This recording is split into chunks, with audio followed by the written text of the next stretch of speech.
because this comes from a guy, his name was Scott Sandlin. And Scott was a college athlete, and the thing about college athletes is these are young men who are really sort of working the hell out of their body and being pushed to do so, right? And tend to develop lots of problems. There's all kinds of damage done to people in colleges, in athletic programs. And in the middle of all of this, in his college athletic career, he had a motorcycle accident. And I can't really remember the details of the accident, but I remember the result was that he was in extraordinary pain forever. His athletic career was ruined, And in fact, the people that I know that are best, I have another friend named Dan Cleary who also was in a motorcycle accident, about 30 years ago. And the people that I know that are the best with pain control are the people that have had some traumatic injury of their own, and they've had to sort of figure out and taken the time to go, what has to change in order for me to be able to change this experience? So Scott, because of his connection with other athletes, all of his friends were jocks, so because of this connection, he thought, I've got a base of people that are wanting to know what it is that I'm doing to manage my pain, and they would, and they're more than willing for me to do stuff with them, and so a ready supply of volunteers, right? And what he finally came up with that I thought was really interesting is in my immediate observation, the first time I sort of was exposed to that, I thought, well, that's so silly. How could it possibly make a difference? Because it seems like just such a small, simple thing. But what he would say is, can I sort of use you don't have to have any kind of serious pain in order for me to do this, but if I can use you as sort of a focal point.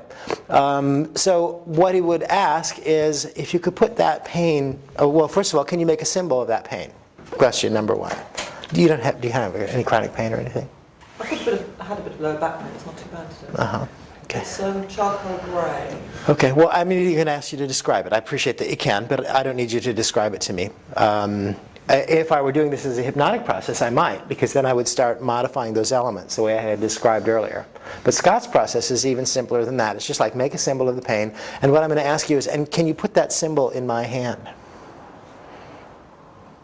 And by the way, if they say no, there's a real good answer, a really good response to the no answer. You say, change it so that you can put it in my hand. Why struggle with things like this, right? But the other thing that you want to let them know is, will it be okay with you, if this is something you really want to get rid of, would it be okay with you if we make it a little bit worse for a moment, but then we make it entirely better and go away?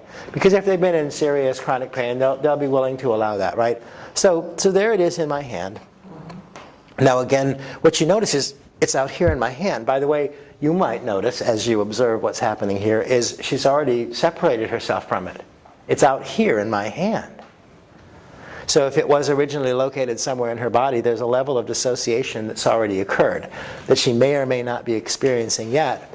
But the thing that I can do that will let her know that in fact that's what's going on is, see, I want you to notice, for instance, how that experience. Now, I understand you're making it up because I really don't want you to feel bad, okay? So make it up.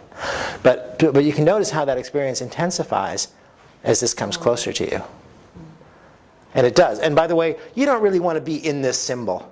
I really kind of like to be over to the side of it, and I'm sort of turned in order to talk to all of you all. I think if I were working with her directly, it would probably be in this hand. I could put it here, and I can be off to the side, right?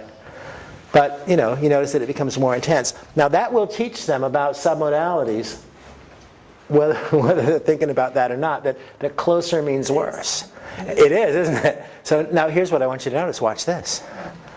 So as it comes out here, what do you notice? You notice that it diminishes, isn't that right? It's great relief. It's great relief, as a matter of fact, she says. I think that's cool.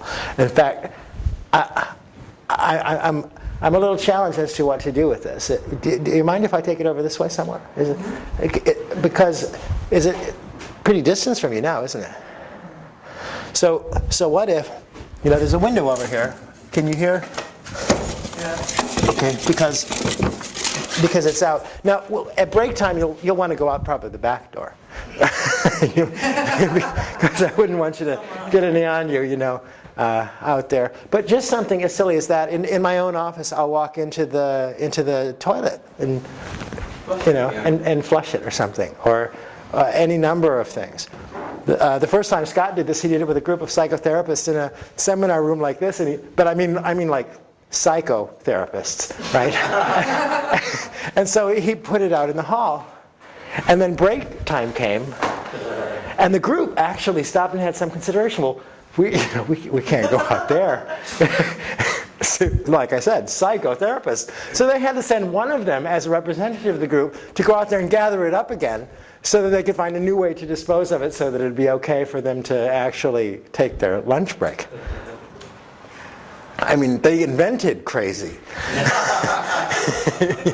Literally. Yeah, so but isn't that interesting, right?